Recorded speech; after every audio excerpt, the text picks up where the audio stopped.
Hi everyone, this is the second video for week 4, um, continuing in the theme of looking at data manipulation commands in Linux. So we're now going to move on and look at a command for searching files. So why do we need to search files? Well, quite often the information that we receive, we might not actually need all of that data. We might just want to identify particular records within those files and then only use them as input to our program. So a good example was I've worked on various different telecoms software solutions, and one of the solutions was we had data coming from all of the different mobile phone masts, but our program was only interested in processing any records that were in error.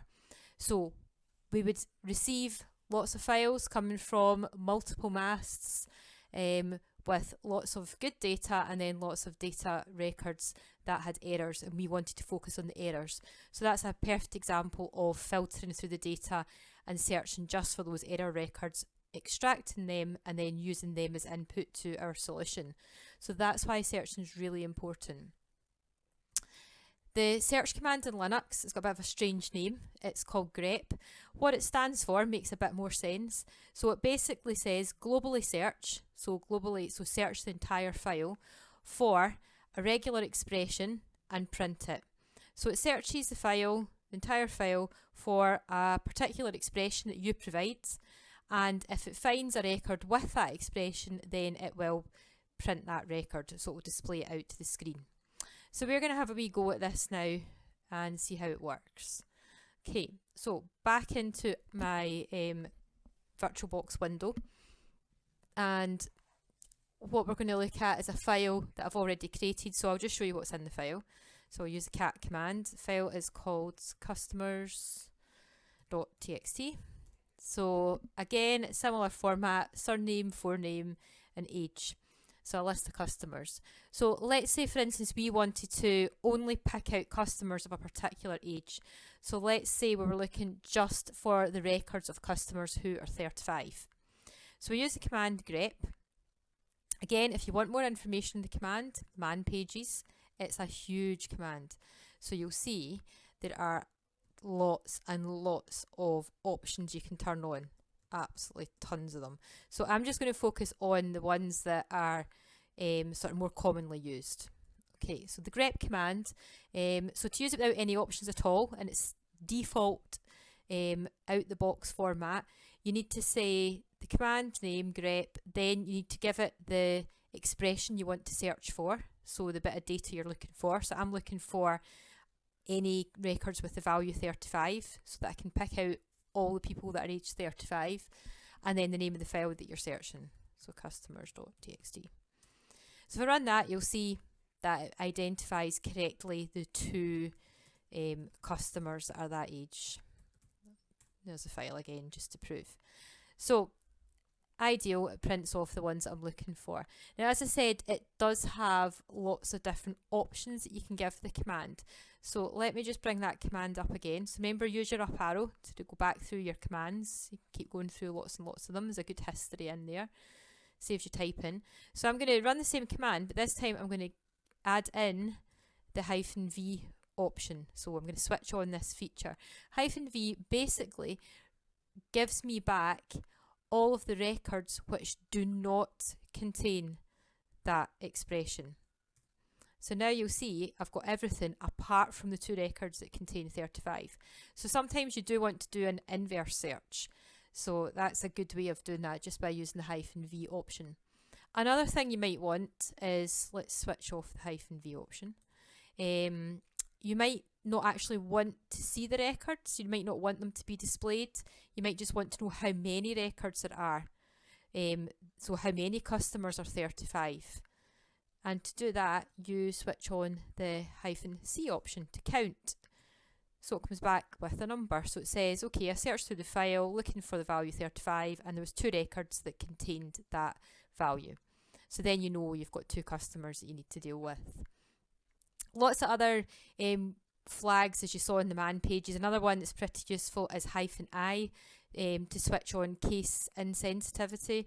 So it means that if you're searching for Okay, let's say I want to search for Brian, and I just make it all uppercase, for instance. If I didn't put the flag in, take the flag out again. So if I search for Brian, and I do have someone called Brian in my file, you'll see it comes back with nothing, because by default it's case sensitive. And you can see above that Brian's spelt with a capital B and lowercase the rest of the name. So to switch off the case sensitivity, you can use -I to mean case insensitive. And in fact, let me not bother typing it again. Bring it back up and add in this time -I. And there you go, it finds it because it's case insensitive. So lots of really good wee things that you can do. The other thing is you can also search for a range of values, which sounds a bit strange. So what that basically allows you to do, it allows you to search for an expression within a particular range. So I'm going to give you an example. To use a range, you have to put the range inside square brackets. So I'm going to search for this expression. So square brackets mean it's a range. So it's going to search for any occurrences of the values within that range. So in my case, it will search for any occurrences in the file of the number 7, the number 8, or the number 9. And then obviously you need the name of the file again. So there you go, it's come up with 2. So one that contains the number 8 and one that contains the number 9, and I don't have anything that contains the number 7. Another option might be interesting switching on if you want to then, say you've got a big file and you want to go and look at those records further, you want to open up the file, and you've got a huge file, and how do you find them quickly? Well, what you can do is you can switch on a flag, which is -N, which basically stands for number, and what it will do is for each record it finds and it displays, it will tell you the location of that record in the file.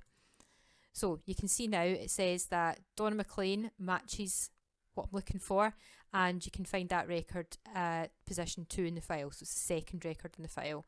Matthew Watt is the 4th record in the file. So that's pretty nice if you want to then go and do something further with the files.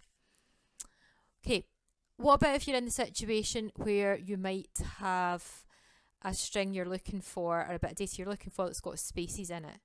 Well, you can actually preserve white space by putting your search pattern inside quotes.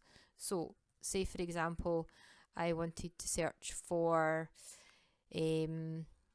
there's Matthew, so Matthew has got a space in front of it and a space after it, so if I really wanted to search for the whole thing, then I could put in the quote, then the space, and then the space afterwards in the quote, and that would preserve white space as well. Again, this would work without the white space. It's just if you particularly wanted to make sure that that white space was there. I guess a better example would be if I wanted to search for Irene Jones.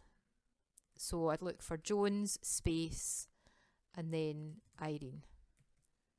And it would search for those 2 bits including the space, and there you go, it finds it. So quotes are used basically to if there's any break in the string, then you can enclose it in quotes and it will preserve that whole string, and it will look for the whole thing rather than as 2 separate items. Okay, another thing that's useful, sometimes you want to search for an expression that only appears at the very start of the record. I'm just going to display the file on the screen again because it's disappearing off the screen. Customers.txt. So say for instance I wanted to look for Brian Gibson, but I only wanted it to return Brian Gibson if Gibson appeared at the start of the actual line. So to do that, still use the grep command, and we use a special symbol to indicate look for this string at the beginning. So it's a caret symbol. I'm just trying to find it on my keyboard. There it is above the number 6. So that basically says look for, at the very beginning, the string Gibson, and then of course again the name of the file. So again it successfully comes back and says Brian Gibson. If I wanted to, just to show that, prove that it works, let's say I search for Brian at the start of the line, then you can see, if you look at the file above, Brian, there isn't a Brian at the start of the line. Brian's the second field, so you'll see it returns no values. So that's searching for a string right at the beginning of the record. You can also search for a pattern at the very end of a record. So if you only want records end in a certain pattern, then you can use the grep again, obviously, and this time put in what it is you're looking for. So let's say I want to search for the number 3, but I only want to return records that have 3 at the end. So to indicate it's just to be at the end, use a dollar symbol. So the caret is for the beginning, dollar is for the end. And again, the name of the customers.txt. So if you have a quick look at the data, the file just above, still on this screen, you'll see that there's a lot of records. I've got the number 3. We've got Smith Williams, 43. Hughes Jane, 35. Watt Matthew, 39. Williams Joan, 34. Jones Irene, 30. Young John, 35. So it's quite a lot of records with 3, but I've asked just to return the records where the 3 is at the end. So if you have a look through it again, you'll notice the only one that's got 3 at the end is Smith Williams. So correctly, it just returns that one. So again, very, very flexible command. Huge amount of options available.